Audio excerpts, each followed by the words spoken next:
You're listening to the Valley Labor Report with David Story and Jacob Morrison. The time has come for America to hear the truth. We are going to stand with them, and not only are we going to fight for their rights, but we're going to stand up for our rights here in our state, in our homes, and in our community. One day longer, one day stronger. One day longer, one day stronger. Because the future of labor's rights in the United States of America is not going to be decided in the courts. It's not going to be decided in Congress. It's not going to be decided on talk radio, and it sure is not going to be decided on Fox News.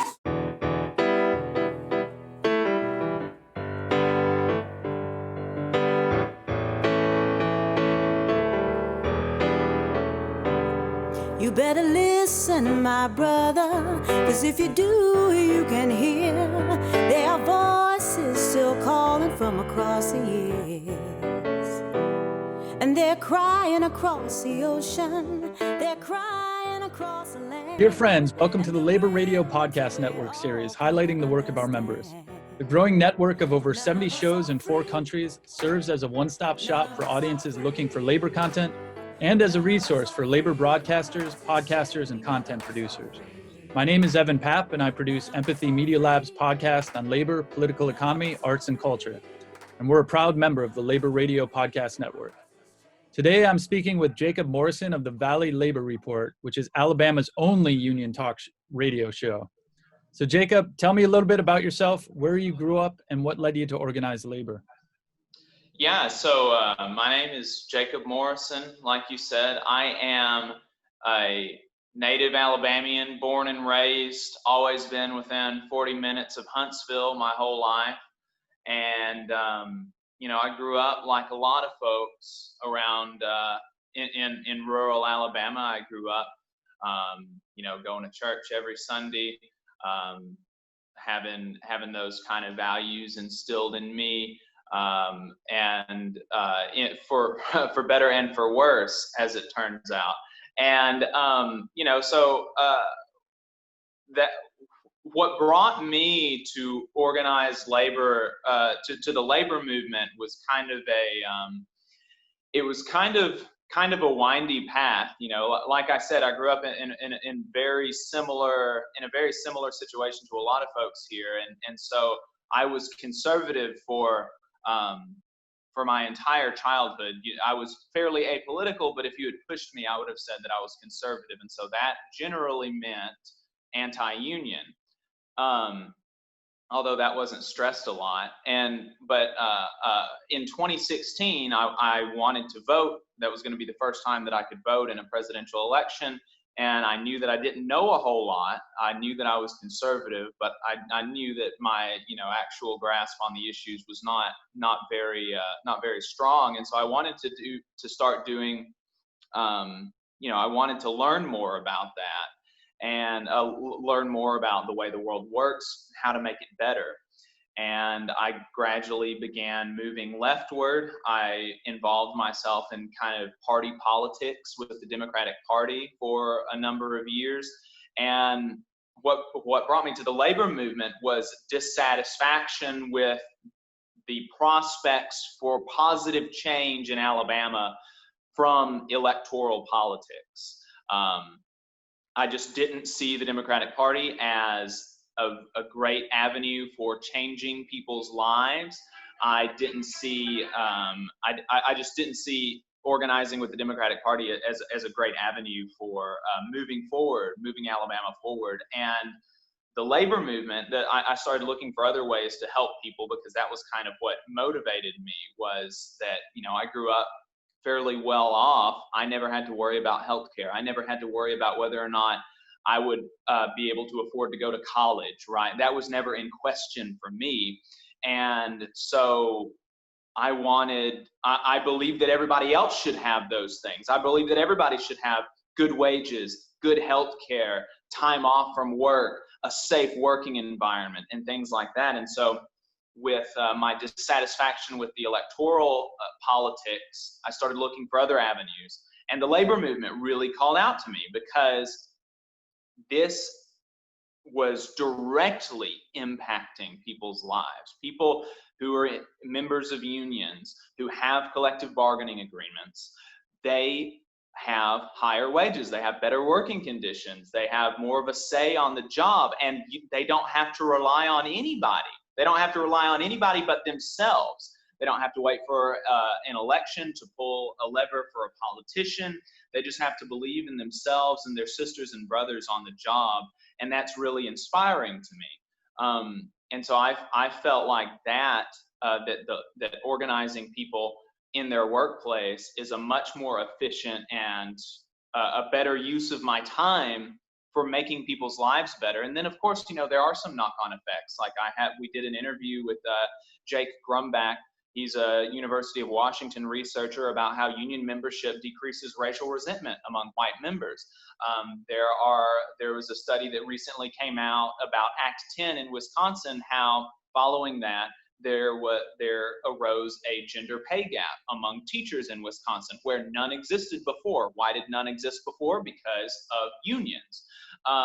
So like there are great knock-on effects for society, for attacking racism, attacking sexism, and all of these other things, in addition to just the bare bones, like people have higher wages and better working conditions. So all around, it just seemed like a better investment for my time. And so the more that I learned about it, the more passionate I became about it. So a lot of people haven't grown up around labor news and may not be interested or even aware of something called labor news. Could you talk a little bit more? You've already mentioned it, but why you think unions and organized labor are important and why you created the show? I think that they're important, like I said, because they are the best. I believe that unions and the labor movement is the best way for people to make their lives better. And I believe that it is I believe that getting involved in it is the best and most efficient way to help others make their lives better, to fight for your sisters and brothers on and off the job. I believe that the labor movement represents the best and most efficient way for societal progress and the best and most efficient way to fight against societal regression. And I believe that shows like ours are important, and other shows in the Labor Radio Podcast Network are important because there is a dearth of political education in this country. When I graduated high school, if you had asked me what a union is, I would not have been able to give you a coherent definition, despite the fact that I took AP US history. Even for the first couple of years in college, I wouldn't have been able to give you a coherent definition. And I took all of the classes that you would think would give me a coherent definition, right? I took social studies, I took sociology, I took, political theory, I took history, I took multiple years of American history. And I couldn't give you a coherent definition of what union is, of what a union is, of what unionism is, of what the labor movement has done for people in America. There is it is an indictment on our educational system and on our political punditry more broadly that there is so little knowledge in the general public about what unions are and what they can do for you. And so that was our specific purpose. I'm a leftist. I come at a lot of political issues from a left-wing perspective, but the reason that we started our show is not to be a leftist propaganda outlet. It's not to convince people to go and vote for Democrats in November. It is to educate them about what unions can do for them on and off the job, for themselves and for their communities. And I hope that we're doing a good job. We chose a conservative news talk station, the largest news talk station in North Alabama, the same one that Sean Hannity first started on, actually. We chose that station because this is where workers in Alabama are coming. this is where a lot of workers in Alabama get their news. This is where they get their information. This is where they learn. And so we wanted to be able to be where workers are here in Alabama without them even having to turn the dial, and to hear a different perspective about politics, yes, but more importantly, and we definitely spend more time not on politics, but on unions and unionism. And I think that it's having an effect, because the other day we had a caller come in, and a caller call in and identify himself as a Republican and say, you know, I don't like your Democrat talking points, but how do I start a union in my workplace? Tell me more about that. And that's the goal. That was our explicit objective. Like, we don't, like, you know, sure, fine, I think you should vote for Democrats in November, but more importantly, I want you to join a union. And so I think that we're having an impact. I hope we are. And that's why we're doing what we're doing. And I know that's why so many other people in the network are doing what they're doing as well. Yeah, I couldn't agree with you more. Growing up in the United States, growing up in the Reagan arena, as I like to call it, completely absent of union talk. My mom's father was in the union in the steel mills in Cleveland, but I feel that there's a tremendous ignorance in this country about unions and about what labor actually means and what class means. And there's a lack of class consciousness. And I think it's starting to come back, because people are more and more of the people who were once in a so-called middle class are losing it and are starting to ask questions. So could you talk a little bit about your format and when you launched the show, and how you would approach advising others who may want to start their own show? Yeah, we the way that our show is formatted is it's a live show every Saturday morning from 9:30 to 11 a.m. Central Time. And because we're actually on the radio, you know, it's not even like a live, just live online. Like we have to make room for commercial breaks. We have to make room for advertisers, and things like that. And so that is kind of constricting, but it does give us the ability to take calls and like have those conversations with people that disagree with us on a lot of issues, but that we can come together with on other issues, on what are, in my opinion, more important issues. And so we really like that. And generally, we have a guest on for the first 30 to 45 minutes to talk about something that affects workers in Alabama, or more broadly. We talked to rank and file union workers. One of our favorite interviews that we've ever done was with two union nurses in Pennsylvania. One of them was described himself as a Christian constitutionalist conservative, and the other said he's an ultra liberal. But they're both the biggest advocates of unions and unionism that you're ever going to find. And it was just a beautiful outpouring of love and solidarity. We've talked to researchers about the research that they've done on unions.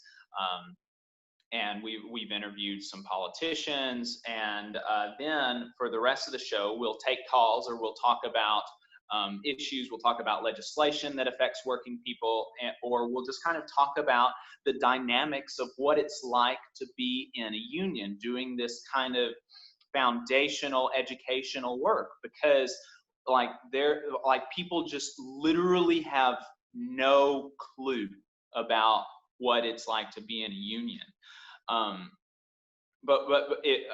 What I would say to people that are interested in starting their own show is to really kind of think about why you're doing it. What is your purpose? And make sure that you follow that. Because not every show has to be exactly like, you know, and think about your purpose and think about your audience. You know, there are different needs, and not everybody has to fill the same niche. You know, I think that Max Alvarez does with the Working People podcast is really, really great. He couldn't really do that on, it's not the same thing as what we're doing. I think that what Liz Medina is doing with the En Masse podcast is really good stuff. I think what Sam Cedar does with the Majority Report is really good stuff, but it's all different. So think about your purpose, think about your audience, and make sure that you do that. And, think about if you're going to be on the radio, how are you going to get funding for it? You need to, hopefully people that are wanting to do this kind of educational work are grounded in their community, and they have contacts like David and I do in the labor movement and in, the progressive movement that we're able to call on for support like this. I think it's important that people that are ostensibly, you're presenting yourself like we present ourselves as experts of a sort, at least expert enough that we can educate people on it. We should have a real grounding in the movement. We shouldn't be some, people that nobody's ever heard of, right? I think that's important, at least people locally. So I think that's what I would recommend is to really think about, what you want to do, who your audience is, and go for that. And you have great dynamic with your co-host as well, because you come from different backgrounds, different ages, and it's a great dialogue. He's old. But David is really interesting because, you mentioned that we come from a different background, but it's not as different as you would think. He grew up rural Alabama. He was born and raised in rural Alabama, probably even more rural than I was. But he's a fourth generation union member here in Alabama. His grandmother was the president of a textile workers union and led her local in the textile strike during the Great Depression. And so it's really interesting because there is no history of unionism in my rural white Alabama family, but his rural white Alabama family is drenched with a rich history of labor activism, and so he brings so much knowledge from his family's history of activism, but also his own. Like, I kid him all the time about being old, and he's not actually that old. He's like 40 something, but he's been in the labor movement for 20 something years. He's the president of his local. He's the secretary treasurer of the state council of machinists. He has a lot of institutional knowledge that I, as a 20-something year old, just simply I don't have. And so, you mentioned our dynamic, and I love being able to have him there with that kind of institutional knowledge. He says that I bring the fire and he'll bring the books, or something like that. So I'm really, really thankful to have somebody like him doing this project with me. Well, and I think how you met, if I recall one of your shows where he's talking about how he first met you, and you were calling him out on stage at an organizing meeting. And I'm not sure exactly what the context was. And instead of him taking offense, he's like, I need to work with this guy. Yeah. He definitely, and that's something that he does that a lot of, folks that have been in the labor movement longer, I think should get better at, is to welcome a kind of idealistic passion that young people have, and bring them in and kind of disciple them and bring them up in the movement, instead of turning up their nose at them for their idealistic passion. But what had happened was, in 2018, the Alabama AFL-CIO endorsed a family friend of mine for state rep. He was the incumbent. There was nobody running against him. He's a Republican. But I know him. I know he's very conservative. And so I'm like, what is this? Why are y'all endorsing this guy? And I messaged him. I was like, okay, maybe he's conservative on these social issues, but maybe he's like super pro-labor. So I texted him and I'm like, hey, are you for right to work? And he said yes. And I'm like, what is this? What are you doing? And so I messaged the Alabama AFL-CIO page, like all bent out of shape, like, why are you endorsing this guy? And David was the one running it, and he kind of calmed me down a little bit. He was like, look, there was nobody else in the race. We just wanted to be able to, if we say we endorse him, we can get in the door, and then it makes it easier to have conversations with him, especially when there's no opponent. Blah blah blah blah blah. But yeah, it was really funny because I was giving him hell, that's for sure. Yeah, that's awesome. And I just even talking about right to work, I think we have to change the language, because even the framing of right to work, for people who don't know about it, think, okay, of course we should have a right to work, and then it's actually it's a anti-union policy. Yeah, the framing around the way that they named it is just amazing, because it literally has nothing to do with your right to work. And we had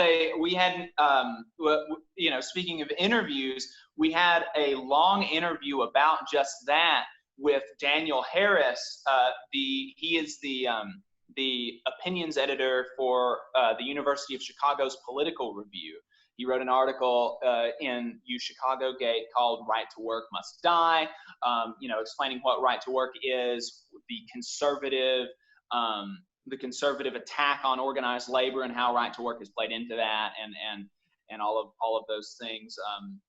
But it like everything else, no one knows what it. I've even talked to people in the labor movement who still they confuse right to work with at-will employment, which these are two completely different things. And these are like labor movement folks. These are elected officers in the labor movement. They don't know what right to work is. And it's like, there's just so little education, and just quickly what it is for maybe people that are listening that don't know is it's the government coming into a private negotiation between the employer and the employees, the union, and saying you cannot have a clause in your contract that says people who are represented by this union have to pay a fee for the representation. It's the government stepping in, it's these small government people telling the government to step in and tell two private institutions what they can and cannot agree to in a contract. It's so antithetical to everything this anti-government movement is about, ostensibly, and yet, because it hurts working people, they're fine with it. Well, that is very well said. And before moving on to talking a little bit more about the network, being a so-called Northerner, we obviously grow up with this myth that, the South is this, it's full of racism, and in the North there, is the free people. But obviously you start pulling back the first smallest surface, and you start seeing major segregation and exploitation and repression, beginning from the very beginning of the Northern migration after the Civil War. But I am kind of curious in Alabama between race and class, and if you could just maybe mention a little bit about what the makeup is in a lot of the unions in Alabama, or if, Alabama, as I presume, is probably not the most pro-union state. So. Well, funnily enough, Alabama has the highest union density rate in the Southeast. And actually in the 40s, we had the highest union density rate in the country. So there is a history, even though the people in power don't want us to know about it. There is a history of unionism and union density being really high here in Alabama. But as far as the racial dimension of the labor movement in Alabama, it's going to differ from union to union. In my union, the biggest thing that I have found is that racism definitely plays a role, maybe more in my union than in others, because I'm in a public sector union. And so the public sector has traditionally employed more people of color than the private sector, or the demographic makeup. There's more people of color as a percentage of the workforce than in other places. And so the union is kind of, depending on where you work. Where I work, it's never been explicit. I've heard I've heard horror stories about it being explicit, but at least implicitly, the union is for the black man. You know, I'm routinely the only white person that shows up to union meetings. I'm routinely the only person that goes to union events. And that's really unfortunate. And I think that, you know, if I had to, you know, as a white person, kind of prognosticate about why that is, I think that you know, white people are generally, we're not encouraged to rely on others or to fight for others as much. And we kind of think, well, if I get mine, then that's fine. Or a zero-sum game where Right. a lot of people Right. convince like, oh, they're getting something, so that's taking away from me, instead of a harmony of interest. And right. And so, you know, and it's going to be different in different unions, but David is in a private sector union, and he, and he's reported a similar thing. You know, obviously his, the situation is a lot different, but people of color show up more in his union. You know, it's not the same. There are more white people in his union than there are in my union. But the people of color in his union still, they show up more than the white folks do. And so that's kind of the interesting thing that I've noticed, at least in my union and in David's union. I'm getting more of a grasp on the labor movement more broadly in Alabama.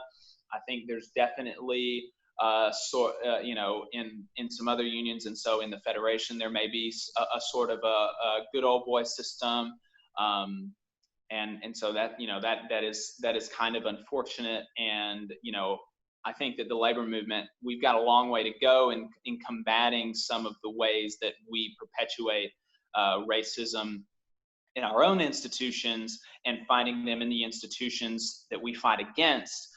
But I still think that the labor movement is the best, it is one of the best movements for racial solidarity and building bridges across like a racial divide. Like one of the interviews that I alluded to earlier with Jake Grumbach from the University of Washington, he showed that over time, union membership really decreases racial resentment among white members, and it gives them a more positive view of their brothers and sisters of color, which makes sense, you know, because if you you know, if you have to spend time with, like, if you're just a coworker, the relationship between a union member, brothers and sisters, and coworkers is radically different. Because if you're in a union with somebody, you're not only just working with them, you're having conversations with them outside of work, and you're having personal conversations about, are we going to go on strike? Do we have enough money to go on strike? How, you know, how are you with your healthcare coverage? You know, are you like, do you feel comfortable with the amount of healthcare coverage that you get? How are we going to retire? These are really personal conversations. And when you have these conversations, they tend to humanize people. And that's something that we found in the interview with those two union nurses from Pennsylvania. The conservatives said that I never realized liberals were so human. You know, I mean, so I think that even despite its flaws, you know, of which there are definitely some, I definitely see the labor movement as a beacon of hope. And I hope that we begin to kind of lead the charge on some of these racial justice issues in the future. And the more I learn about labor history, much of the labor movement was completely stunted because of racism. Instead of uniting all the workers, you start creating these factions of this zero-sum game that, oh, they're going to take away from me, and it's a race to the bottom in that level. So it's all about the solidarity, and I really appreciate that. Thank you for answering that. So moving on to talk a little bit about the Labor Radio Podcast Network. You're a program's member, and as a member, could you talk a little bit about how you heard about it and why you think this network is important? I can't remember how exactly I heard about it. I think somebody from the network reached out to us and asked us if we wanted to be a part, and we're always willing to be a part of an effort to increase education about the labor movement, about unions, and the issues that working people face. I think it's really cool because I think that it's good because of the reason that we started our show. I think that there is a dearth of education about what unions can do for people and what the labor movement can do for people and the issues that working people face. And so I think that any effort to increase awareness about what unions can do for people is good. And I think that any effort to bring together people that are already doing that is good. And so I really value being able to be connected with so many people who are doing similar work to me in different parts of the country and all over the world. And I really enjoy getting to hear their perspectives during our weekly meetings and when I have the time to listen to their shows. Yeah, I feel the same. I'm just humbled by the tremendous amount of talent and experience, and I'm learning so much just listening to the shows and during the weekly meetings. So same way. And so I guess in closing, looking into the future of organized labor, where do you see opportunity and hope? I see opportunity and hope in the recent unrest that we have been seeing since 2018, 2017 with the teacher strikes, with all of these other successful strikes. Because as I read history, union upsurges have always come during times of unrest in the lives of working people.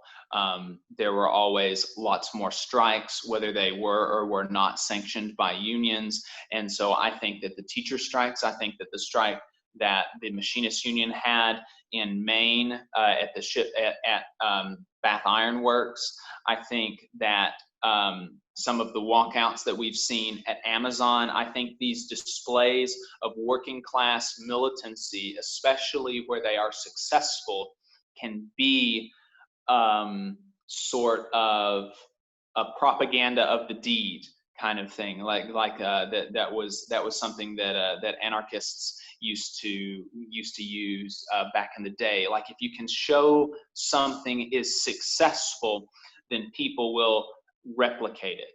And so I hope that seeing this successful working class militancy will encourage and inspire other working people across the country and across the world to engage in this militancy and engage in the class struggle and realize that we are in a class war, that the only option is to fight in it. We are not the ones that started the class war, but we have to fight in it.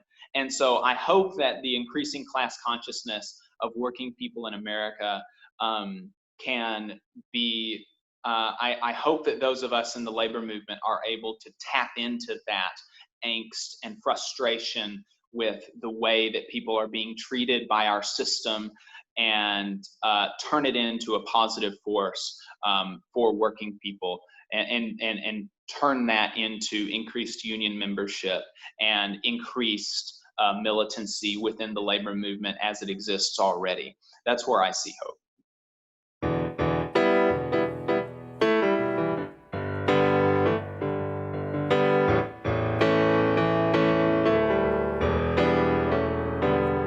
You better listen, my brother, 'cause if you do, you can hear there are voices still calling from across the years.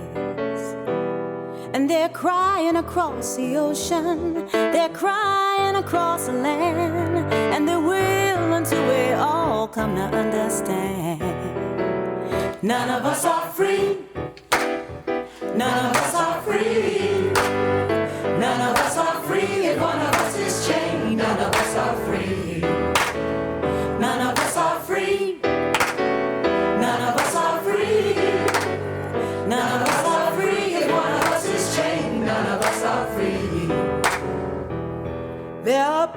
people in darkness, they just can't see the light.